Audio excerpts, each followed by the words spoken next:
Sejam bem-vindos à nossa aula 4 do nosso curso de HTML e CSS. Na aula de hoje eu vou explicar o caminho que a internet faz para chegar até a sua casa e como que funciona DNS e como que funcionam os domínios. Beleza? Então, bora pro vídeo.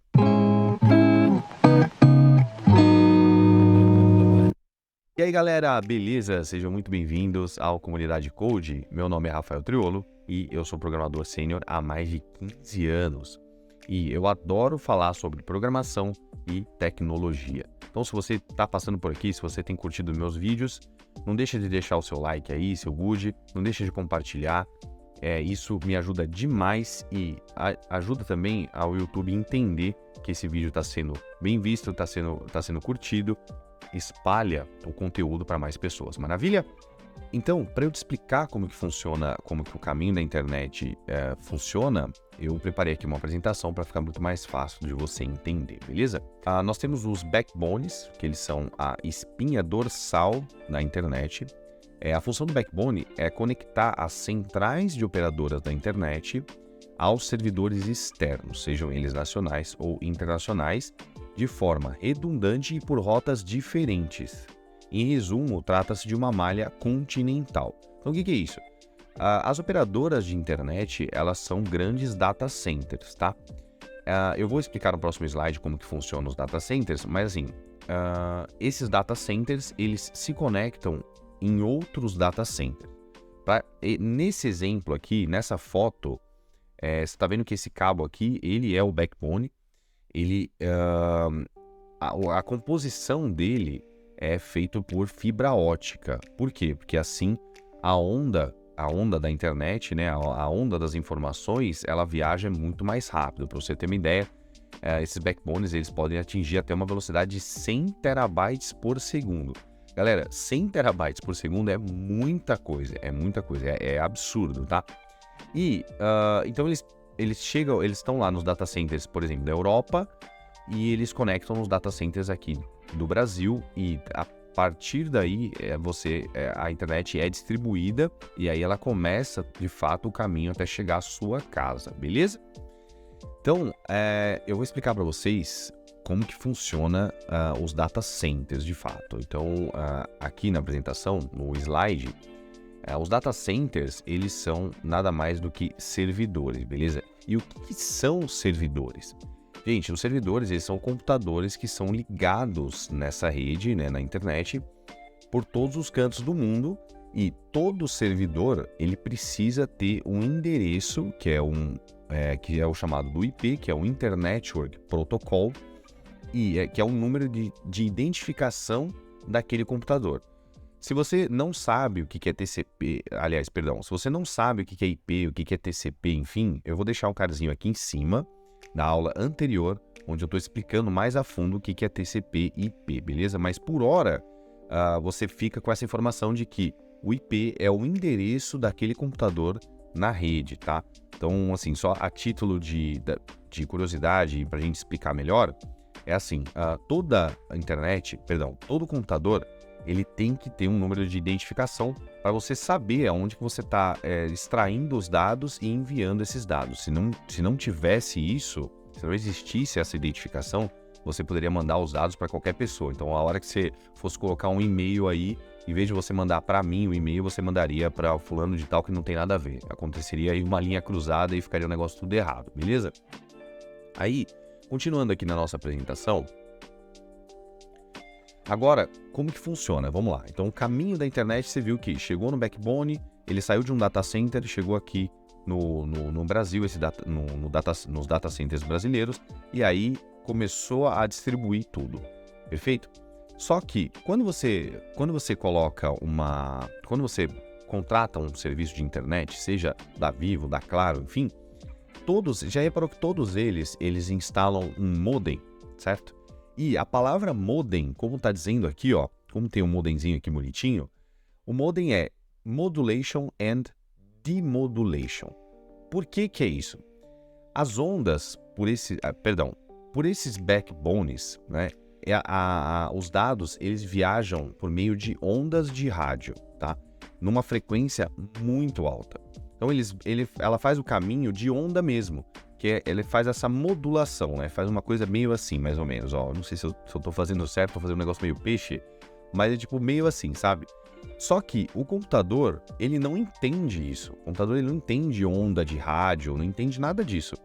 E o modem, ele serve para isso, ou seja, então a internet chega do data center, chega direto no modem, e o modem, ele é responsável por pegar aquela onda modulada e demodular ela, ou seja, de decodificar essa onda, que aí sim ele vai transformar numa demodulação. Ele vai pegar essa onda e vai transformar isso em zeros e uns, e aí sim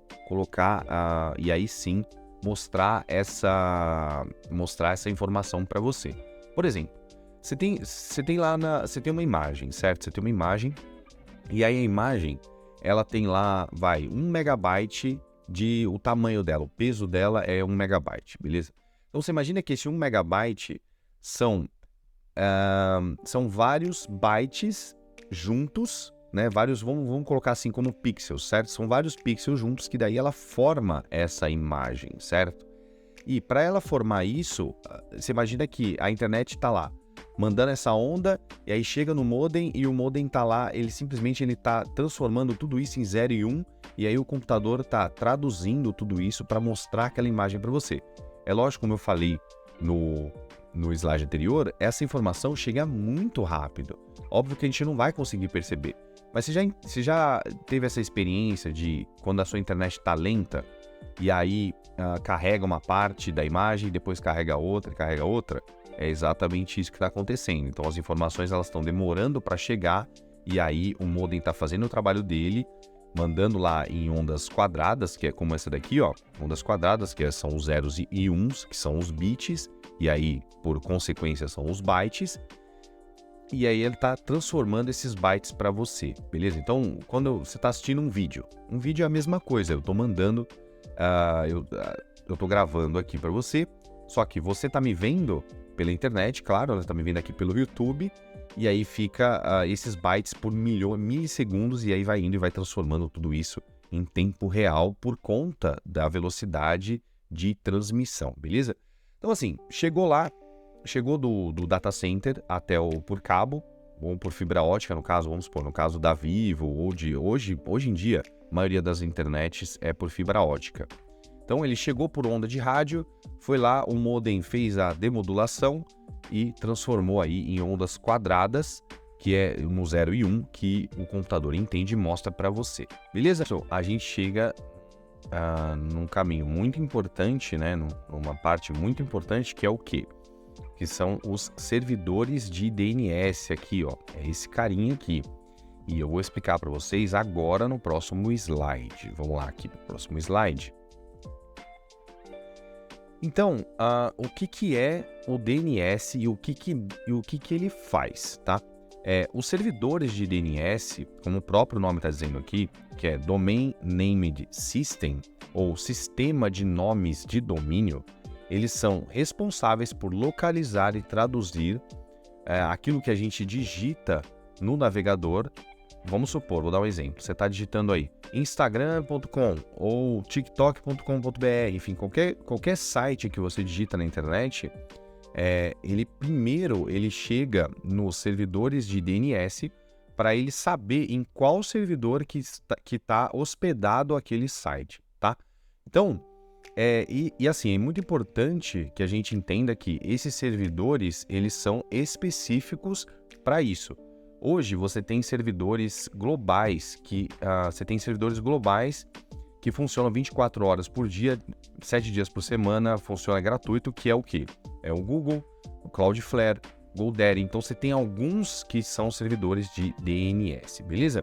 Imagina o seguinte, imagina que, assim, para ficar numa explicação um pouquinho mais simples, mais simplificada, o DNS, ele é como se fosse uma lista telefônica. Não sei se você é da minha época aí, se você sabe o que é lista telefônica, mas antigamente, para você achar um número de telefone de alguém, você ia na lista telefônica, procurava pelo nome e sobrenome da pessoa, e aí você achava a lista de telefones que aquela pessoa tinha, certo? É porque às vezes as pessoas tinham mais de um. Então, com o DNS funciona a mesma coisa. Ele é uma lista telefônica, automatizada, claro, que a partir do momento que você digita, ele vai buscar todos os servidores para poder te mostrar os arquivos que estão dentro daquele servidor, certo? Então, por isso que quando você digita lá, né, instagram.com ou tiktok.com, ele vai te mostrar coisas diferentes, né? Então, lógico, né, o Instagram é uma coisa e o TikTok é outra.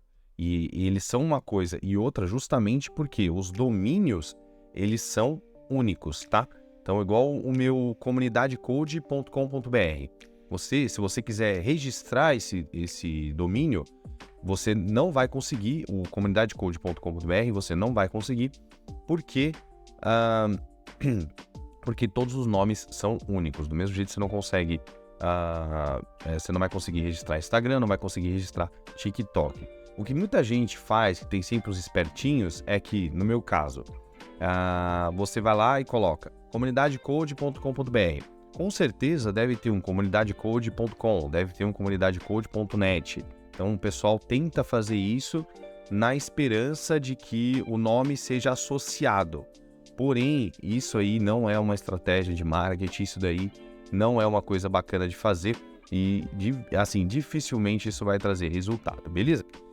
Então, agora que você já sabe como que funciona o DNS, chegou a hora de eu te mostrar como que funcionam os domínios. E para isso a gente vai aqui na apresentação. Então, como que funcionam os domínios, né?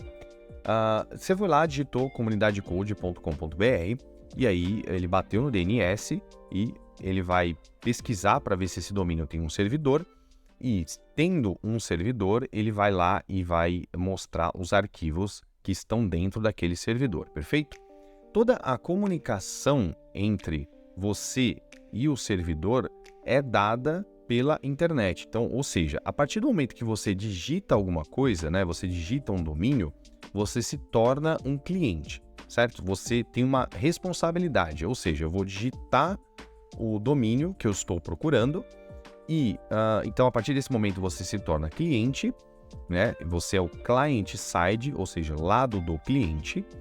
E quando você acessa, quando ele te entrega aquilo que você acessou, é o servidor. Então tem server side, ou seja, o servidor também tem uma responsabilidade. Claro, ele só vai te entregar mediante as regras. E quais são essas regras? São esses protocolos.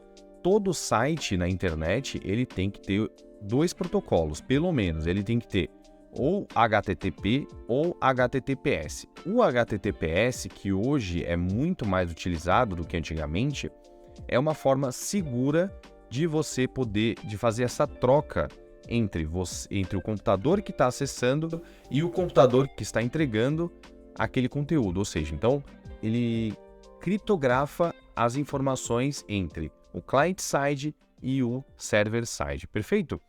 Quando você tem HTTP, essas informações pode ser que tenha algum intermediário e aí ele consegue manipular isso daí. Então, tem muito site falso aí que pega cartão de crédito, que pega as coisas e que normalmente eles não têm HTTPS, né? E aí, indo aqui para a parte do domínio, então, bom, eu espero que você tenha, assim, eu espero que você tenha entendido como que funciona essa parte de client-side e server-side, perfeito? Na parte do domínio, entra um assunto um pouquinho mais complicado, que é o quê? Todo domínio que está na internet, ele precisa de 2 coisas. Ele precisa de registro, né? Você precisa registrar ele, então você vai colocar lá o seu nome, CPF, enfim, então para você poder registrar aquele domínio. E você precisa pagar por esse domínio. Claro, você tem domínios gratuitos, porém esses domínios gratuitos eles são muito limitados. Claro, você não vai conseguir fazer muita coisa com eles, entendeu? Então, normalmente, quando você está querendo fazer um site, quando você está querendo fazer alguma coisa, colocar alguma coisa na internet ou sistema, enfim, você precisa pagar esse domínio, certo? No caso do meu domínio, o .com.br, todos os domínios .com.br ou somente .br, qualquer domínio .br, ele é registrado num órgão que chama registro.br. Esse registro.br, ele é responsável por registrar todos os domínios .br, .com.br, enfim, .net.br, qualquer coisa, BR, tá? BR quer dizer o quê? BR quer dizer Brasil, tá? Então você tem domínios tipo somente.com, normalmente são dos Estados Unidos. Você tem .ru, que é da Rússia, .cn, da China, e por aí vai. Porque cada domínio, ele é único. Então, você já viu ter 2 TikTok.com, por exemplo? Não tem. 2 Instagram? Não tem. Então, é só um. Assim como comunidadecode.com.br não tem. Então, se você quiser registrar esse domínio, você não vai conseguir. Você consegue se você colocar outro pontinho aqui. Você colocar .net, se você colocar .ind, .gov, por aí vai. Perfeito? Você entendeu essa parte de que cada domínio ele precisa ser registrado? Ele também, a partir do momento que você registra, você precisa indicar quais são os servidores de DNS daquele domínio. Para quê? Para que os DNS, né, para que a internet ela saiba onde procurar. Então é aquilo que eu falei anteriormente. O domínio, você vai incluir ele na lista telefônica. E para você incluir ele na lista telefônica, você precisa registrar os domínios, você precisa registrar os servidores de DNS. Normalmente, você tem serviços de DNS gratuitos, que aí eles são muito bons. Você tem do Google, você tem do GoDaddy, você tem do Cloudflare, por aí vai. E você tem os pagos, que normalmente a hospedagem te dá. Então, quando você vai contratar uma hospedagem, seja local web ou ao host, ele te dá os servidores de DNS para você poder colocar lá no registro BR, no caso do .com.br. Nesse meu caso aqui, no caso aqui do comunidadecode.com.br, se eu for contratar uma hospedagem, aliás, quando eu fui contratar uma hospedagem, eles me deram lá o DNS e eu registrei esses DNS lá no registro BR, perfeito? Você tem os TLDs, que são os Top Level Domains, e você tem os GTLDs, que são Generic Top Levels Domain. Então, no caso aqui do meu comunidadecode.com.br, ele é um Top Level Domain. Por quê? Porque ele tem .com.br. Se ele tivesse, .gov.br, também seria um TLD. Porque, na verdade, assim, .gov, .ind, .edu são domínios, são TLDs, né, Top Level Domains, registrados para categorias específicas de negócio. Então, .gov é para governo, .edu para educação, .ind para indústria e por aí vai. Então, esses são os TLDs.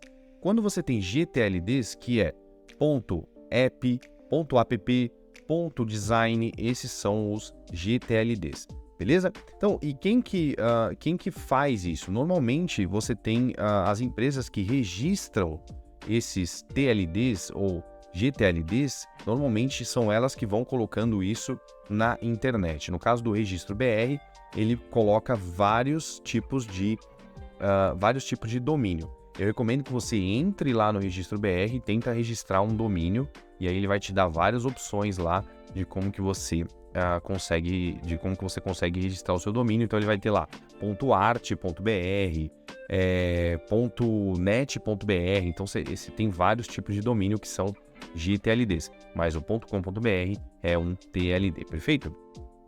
E aí aqui, o www, que significa World Wide Web, quer dizer também é um subdomínio do comunidadecode.com.br. Se eu quisesse colocar aqui www3, por exemplo, .comunidadecode.com.br, eu poderia. Se eu quisesse colocar aqui curso.comunidadecode.com.br, poderia também. Antigamente, o pessoal utilizava muito o www, certo? Conforme a evolução da internet foi acontecendo, né? E as conexões foram melhorando e o pessoal foi expandindo a rede, hoje você não precisa colocar o www, tá? Você consegue, se você digitar aí no seu navegador agora, colocar comunidadecode.com.br sem o www, você pode ver que ele vai colocar automaticamente o HTTP ou HTTPS quando o HTTPS está disponível, e ele não vai colocar o www, mas se você quiser, você pode colocar e ele também vai funcionar da mesma forma. Então, galera, recapitulando, nessa aula foi bastante grande, né? Uma aula mais extensa, mas isso é muito importante para a gente, quando a gente for entrar, que eu acredito que vai ser na próxima aula, a gente já vai entrar na parte prática, que aí você já sabe como que funciona mais ou menos aí domínio, hospedagem, DNS, tudo, que aí quando você for colocar o seu site no ar, né, que a gente fala que é no ar, que vai subir o seu site para uma hospedagem, você não vai ficar tão cru e aí você não vai ficar fazendo perguntas do tipo, mas como é que eu coloco meu site no ar? O que é DNS? Como é que é isso? Como é que é aquilo? Então tudo isso é importante que você anote, entenda e fixe bem essa informação que a partir daí vai ser só mão no código e aí a gente vai começar a construir o nosso site, perfeito?